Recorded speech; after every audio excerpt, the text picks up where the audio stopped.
बिस्मिल्लाहिर्रहमानिर्रहीम। अस्सलामु अलैकुम रहमतुल्लाहि व बरकातुहू। सिंपलिसिटी ऑफ इस्लाम में आपको खुशामदीद कहते हैं। आज हम बात करेंगे कि हज़रत हुसैन रज़ी अल्लाह ताला अन्हु को कूफा की तरफ से कौन से ख़त आए और हज़रत हुसैन रज़ी अल्लाह ताला अन्हु ने अपने चचा ज़ाद भाई मुस्लिम बिन अकील को कूफा क्यों भेजा, और इब्ने अकील रज़ी अल्लाह ताला अन्हु की शहादत का दर्दनाक वाक़या हम आपको सुनाएंगे। हज़रत अकील रज़ी अल्लाह ताला अन्हु हज़रत इमाम हुसैन रज़ी अल्लाह ताला अन्हु के चचा ज़ाद भाई थे। हज़रत मुस्लिम बिन अकील को कूफा क्यों भेजा गया?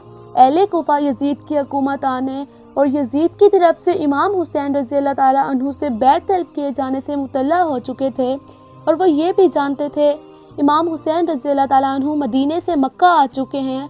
तो कूफियों ने धोखेबाजी, अयारी, मकर फ़रेब किया। कूफी सुलेमान बिन सर्द ख़ज़ाई के मकान पर जमा हुए और आपस में मशवरा करने लगे और इमाम हुसैन रज़ी अल्लाह ताला अन्हु को ख़त लिखते हैं, आप कूफे में तशरीफ़ लाइए, हमें यजीद के जुल्म से बचाइए। बहुत सारे खतूत जमा हो गए। इमाम हुसैन ने कूफियों को ये पैगाम दिया, मैं अपने काबिल एतमाद मुस्लिम बिन अकील अपने चचा ज़ाद भाई को भेजता हूँ कि अगर ये वहाँ के हालात और तुम्हारे इरादे ठीक देखकर मुझे इत्तला देंगे, मैं आ जाऊँगा।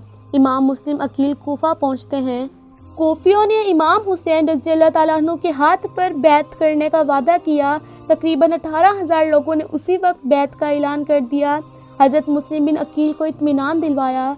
जब हज़रत मुस्लिम बिन अकील को इत्मीनान हुआ तो उन्होंने हज़रत हुसैन शहज़ादे कुनैन रज़ी अल्लाह ताला अन्हु को तशरीफ़ लाने के लिए ख़त लिख दिया।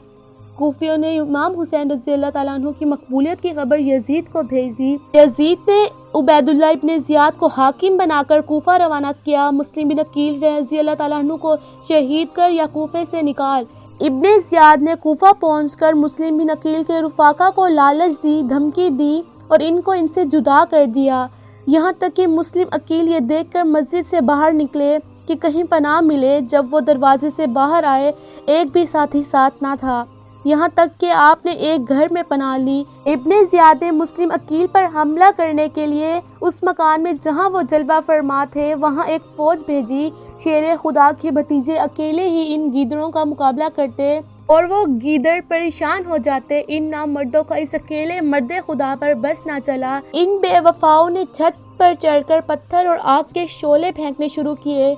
मुस्लिम बिन अकील रज़ी अल्लाह ताला अन्हु का जिस्म मुबारक जालिमों के पत्थरों से खून से भर जाता है, मगर मुस्लिम बिन अकील तलवार हाथ में लिए हमला करते और बाहर निकले। सिनानो तैब से टुकड़े उड़ाए इन नामुरादों के, दिखाया जोशे हक और थक्के चुड़ाए बेनिहादों के। आम मुस्लिम बिन अकील रज़ी अल्लाह ताला अन्हु की बहादुरी और शुजाअत देखकर इब्ने अशस ने धोखा देते हुए कहा, आपके लिए अमान है, आप कत्ल ना किए जाएंगे। इमाम अकील रज़ी अल्लाह ताला अन्हु जख्मों से चूर होकर दीवार से पेट लगाकर रोने लगे। किसी ने कहा कि आप जैसे बहादुर शख्स रो रहे हैं। उन्होंने कहा, अपने लिए नहीं रो रहा, रोना तो हुसैन और आले हुसैन के लिए है।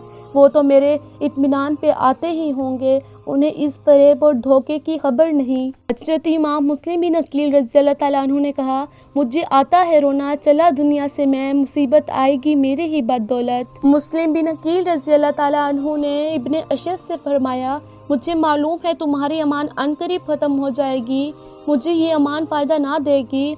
बस इतना हो सके तो कर दो कि अपनी तरफ से कोई आदमी भेजकर हज़रत इमाम हुसैन रज़ी अल्लाह ताला अन्हु को मेरे हालात से आगाह कर दो कि वो वापस चले जाएं, वो कूफा की तरफ ना आएँ, कूफियों के फरेब में ना आएँ। इब्ने अशस इमाम मुस्लिम बिन अकील रज़ी अल्लाह ताला अन्हु को इब्ने ज़ियाद के पास लेकर पहुंचा।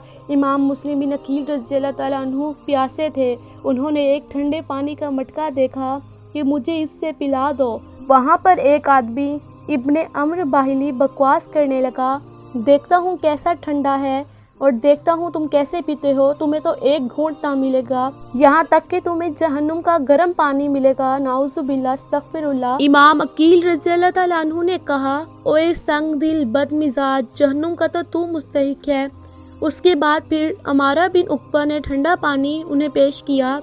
इमाम मुस्लिम बिन अकील ने जब पानी पीना चाहा तो वो खून में बदल गया। 3 बार ऐसा हुआ तो फिर इमाम मुस्लिम बिन अकील ने कहा, अल्हम्दुलिल्लाह, अब मेरे लिए दुनिया का पानी नहीं है। फिर उसके बाद इमाम मुस्लिम बिन अकील ने अपने चचा ज़ाद अम्र बिन साद को अलहदगी में वसीयत की کہ میں نے کوفے میں کسی شخص سے 700 درہم قرض لیے تھے، تم اسے ادا کر دینا اور میرا جنازہ ابن زیاد سے لے کر دفن کر دینا، اور امام حسین رضی اللہ تعالیٰ عنہ کو یہ پیغام پہنچا دینا کہ وہ کوفے نہ آئیں۔ عامر بن سعد نے کہا، اے عاشقان رسول، جان جا رہی ہے پھر بھی فکر قرض اور فکر حسین ہے۔ جب عامر بن سعد نے ابن زیاد سے کہا کہ میں ان کی یہ وصیتیں پوری کر دوں، تو اس نے کہا کہ قرض والی وصیت میں تجھے اختیار ہے، جیسا تو چاہے کر، لیکن جو حسین والا معاملہ ہے، اگر وہ یہاں آئیں گے تو ہم انہیں نہیں چھوڑیں گے، اگر وہ یہاں نہیں آئیں گے تو پھر ہم ان کے پیچھے نہیں جائیں گے، اور رہی بات ان کو دفنانے کی تو اس پہ ہم تیری سفارش قبول نہ کریں گے۔ یزید نے ابن زیاد کو کوفہ کی طرف گورنر بنا کر بھیجا، تو پھر ابن زیاد نے جلادوں سے کہا کہ مسلم بن عقیل رضی اللہ تعالیٰ عنہ کو محل کی چھت پر لے کر جا کر قتل کر دو، اور نعوذ باللہ انہوں نے کہا کہ ان کا سر اور دھر اس طرح الگ کر کے نیچے پھینکو کہ ہڈیوں کے ٹکڑے ٹکڑے ہو جائیں۔ تو پھر وہ جلاد انہیں لے کر جا رہے تھے محل کی چھت پر۔ اللہ والوں کی شان دیکھو، مسلم بن عقیل اللہ کا ذکر کرتے، درود پاک پڑھتے جا رہے، اور انہوں نے اللہ سے کہا کہ اے اللہ، تو ان کے درمیان اور ہمارے درمیان بہترین فیصلہ کر، جنہوں نے ہم سے جھوٹ بولا اور دھوکہ دیا۔ پھر وہ جلاد انہیں محل کی چھت پر لے گئے اور وہاں پہ انہیں شہید کر دیا اور ان کا دھڑ مبارک نیچے پھینک دیا۔ اللہ اکبر۔ انشاءاللہ اگلا پارٹ ہم دوسری ویڈیو میں بیان کریں گے۔ امید ہے آپ کو ویڈیو اچھی لگی ہوگی۔ لائک کریں، کامنٹ کریں، شیئر کریں، سبسکرائب کریں۔ شکریہ۔